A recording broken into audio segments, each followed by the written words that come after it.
Oi, gente, bom dia, tudo bem com vocês? Na videoaula de hoje nós vamos continuar falando sobre os povos que viviam na América antes da chegada dos europeus, né? Já falamos sobre os astecas, já falamos sobre os maias e nós vamos falar agora sobre os incas.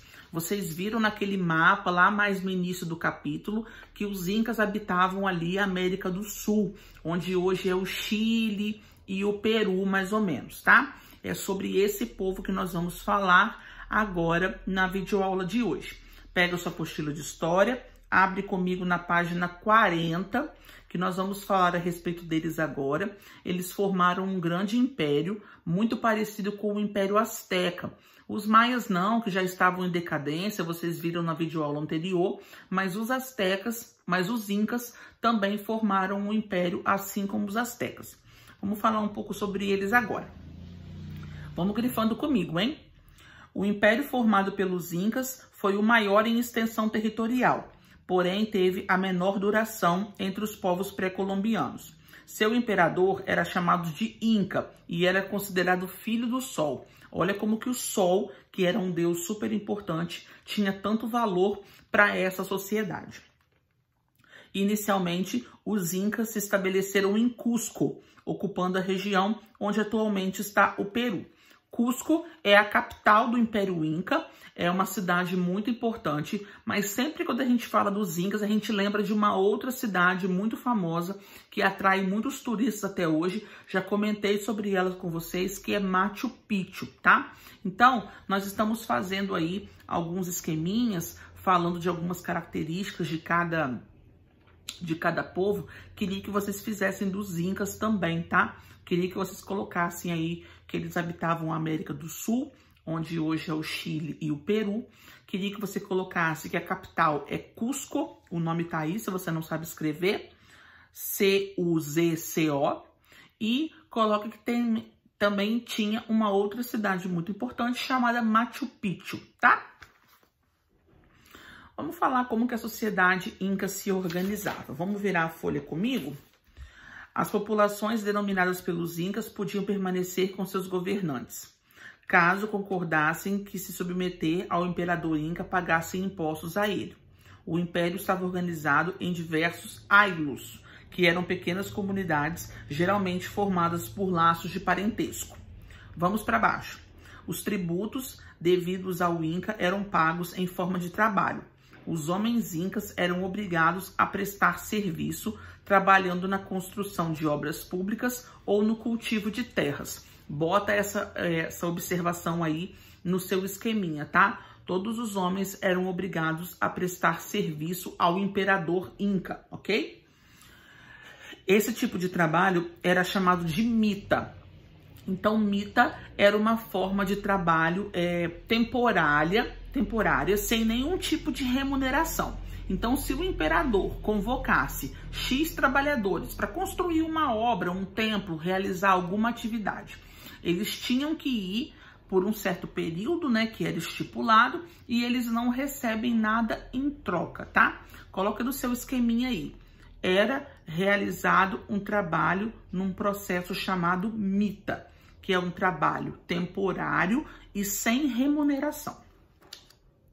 Como o Império Inca estava localizado em áreas montanhosas, formada por cordilheiras, foi necessário desenvolver técnicas agrícolas para aproveitar os terrenos.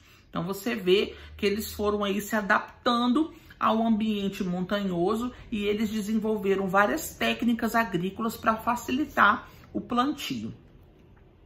O trabalho das mulheres era utilizado para fiar os tecidos. As roupas eram feitas de lã, que eram extraídas da lhama e da alpaca, animais domesticados por eles. Vamos colocar no seu esqueminha aí, tá? Domesticavam animais como a alpaca e as lhamas, tá? Vamos virar a folha. Para interagir as várias partes do território sobre seu domínio, os incas construíram 23 mil quilômetros de estrada e um sistema de correios e depósitos de alimentos, armas e roupas para seus funcionários. Então você vê que o imperador aí foi traçando estratégias para unir todos os pontos do território. O Império Inca era mais na vertical. Então, para conseguir facilitar a comunicação, ele desenvolveu um sistema de correios também super eficiente. Bom, a respeito da religião que nós vamos falar agora, já sabemos que eles são politeístas e que eles adoram o Sol como Deus principal. Vai falar um pouco mais sobre isso aqui. A religião inca tinha uma semelhança muito grande com os astecas e com os maias. Nela, porém, destacava-se o culto ao Sol, chamado por eles de Inti, do qual o imperador era considerado descendente direto. Por isso, ele era um deus. Para os incas, o Sol era um deus que havia transmitido conhecimento necessário para a organização social. Os incas raramente realizavam sacrifícios humanos, o que só acontecia às vésperas de uma guerra ou na coroação de um novo inca. Eram frequentes, contudo, os sacrifícios de lhamas e porquinhos da Índia durante os cultos. Então, o foco maior dos incas era a oferenda e os sacrifícios de animais. Humanos também aconteciam, mas eram em momentos mais especiais e não diariamente, como acontecia no Império Azteca, tá? Bom, na página 43, Outras Histórias, ele vem trazendo pra gente os povos que habitavam a parte da América do Norte, ali onde hoje é o território do Canadá e dos Estados Unidos. Grifa comigo, os principais povos que habitavam ali eram os Apaches, os Sioux e os Cheyennes. Tem os nomes deles na segunda linha do texto, tá? Tá falando sobre a organização social deles e embaixo tem alguns exercícios também para vocês fazerem. Pode perceber que o estilo de vida deles já não é de um grandioso império como os astecas e os incas. Já tinha um estilo de vida, digamos, mais primitivo, com casas improvisadas, tá? Então vale a pena dar uma leitura aí sobre o tipo de vida deles e nós vamos fazer alguns exercícios que eu vou marcar para vocês fazerem, tá? Bom, terminamos mais esse capítulo, faltava somente falar a respeito dos incas e nas próximas videoaulas já vamos entrar falando dos povos do Brasil, que são aqueles velhos e amigos indígenas que a gente já conhece, tá? Beijo, gente, fiquem com Deus, até mais. Na caixa de descrição tem algumas atividades agora para vocês fazerem. Tchau, tchau.